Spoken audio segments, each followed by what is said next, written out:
I only have few friends. In fact, I unfollowed 95% of my friends on Facebook because, to be honest, I only have a few friends in real life. And today, I'm about to share with you why that is okay.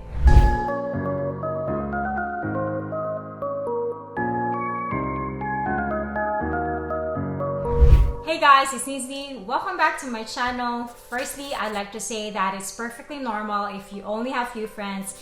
Being alone and all by yourself doesn't translate to loneliness, and it is not necessarily a problem that needs to be fixed. Secondly, we are all different. We have different values and personalities which contribute to our choices and friendships and what makes us happy as an individual.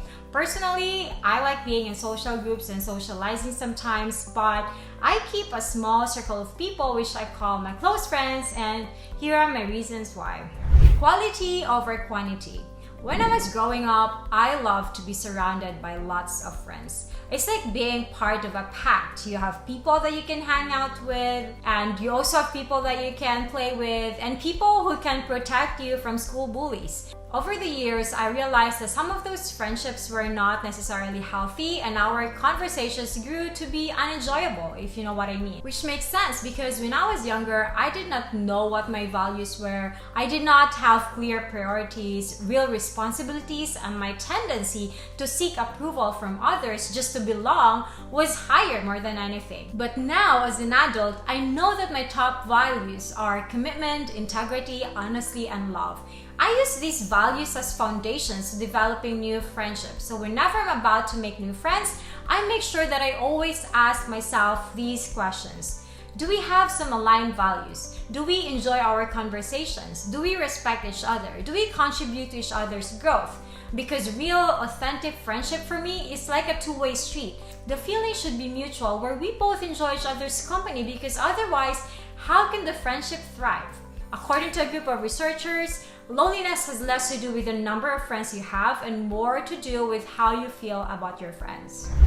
Meaningful conversations. One of my biggest fears in being part of a large group of friends is being stuck in boring, surface-level conversations rather than deeply enriching and engaging exchanges. Last month, I was invited by a group of so-called friends over lunch. We were 10, and I honestly haven't felt so lonely despite being in the group. I know that this might sound absurd, but to be honest, I used to like shallow conversations when I was younger, to the point that I asked myself, do I really know this person aside from our conversations about the weather and current events?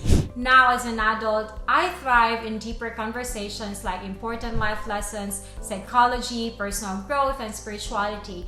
I love conversations that make me feel excited about life and the possibilities, those that make me feel expansive. I now consider my social time with friends as a learning experience where we can both share our wins and empathize with our losses and learn from them.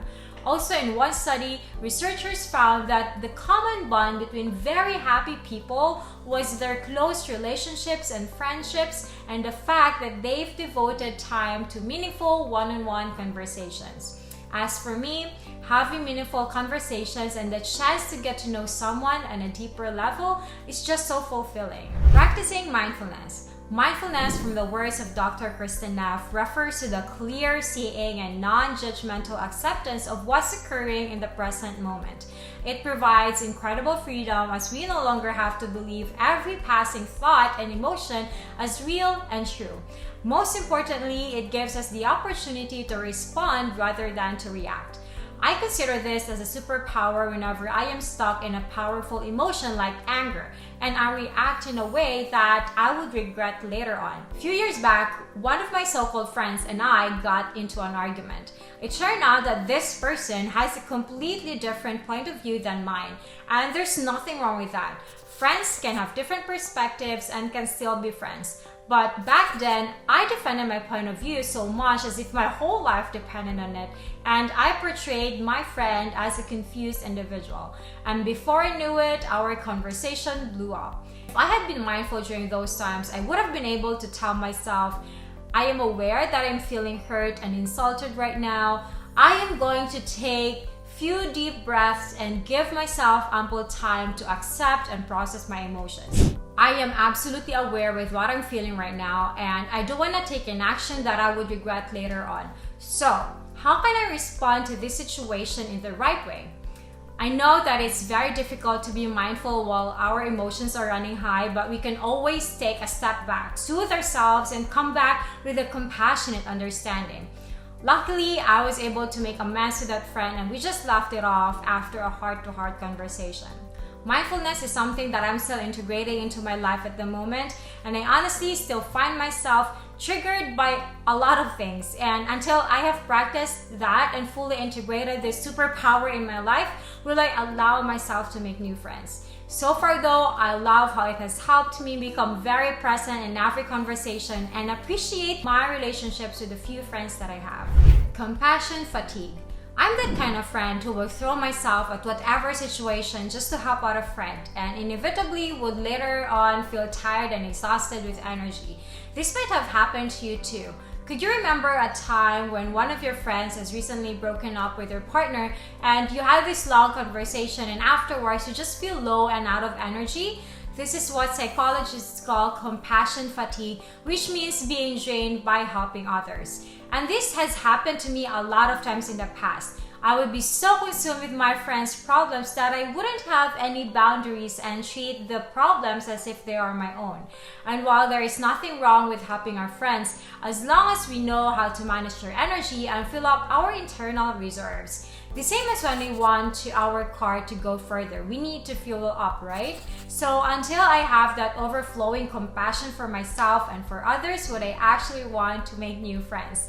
Which brings me to my next point, which is less is more. I find it more fulfilling to focus only on a few people that I really want to get to know on a deeper level than trying to befriend everyone around me. Life is just too short to invest our time in every person that we meet. Hence, focusing on a few would make the most sense considering that we also have different priorities in life. Keeping a small circle of friends just makes me feel significantly happier.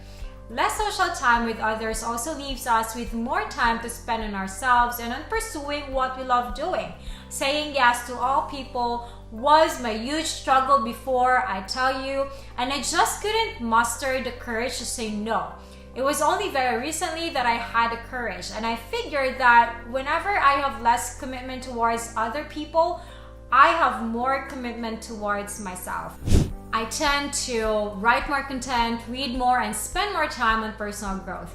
I also tend to be happier and more centered and able to focus on the goals that I really want to achieve. And also, I am able to pursue things that I'm deeply passionate about and spend time with things that really and truly matter to me. The bottom line. So, is there a right number of friends? Well, to be honest, there is no right answer to that because it will all boil down to your intentions, to the alignment of your values, and to the meaningful, deep conversations that we share with those friends. And while we sometimes have the tendency to envy other people, those who seem to have lots of friends with huge social media following, maybe it's time to stop being envious and to start asking ourselves, what are we really looking for in a friendship? If we can just look inside, we will find the right answers and we will know that it is completely fine to have few friends. And that is all for today, my friends. Thanks so much for watching this video. If you are new to this channel and you want to see more personal growth content, please like and subscribe. I'll be at you. See you soon.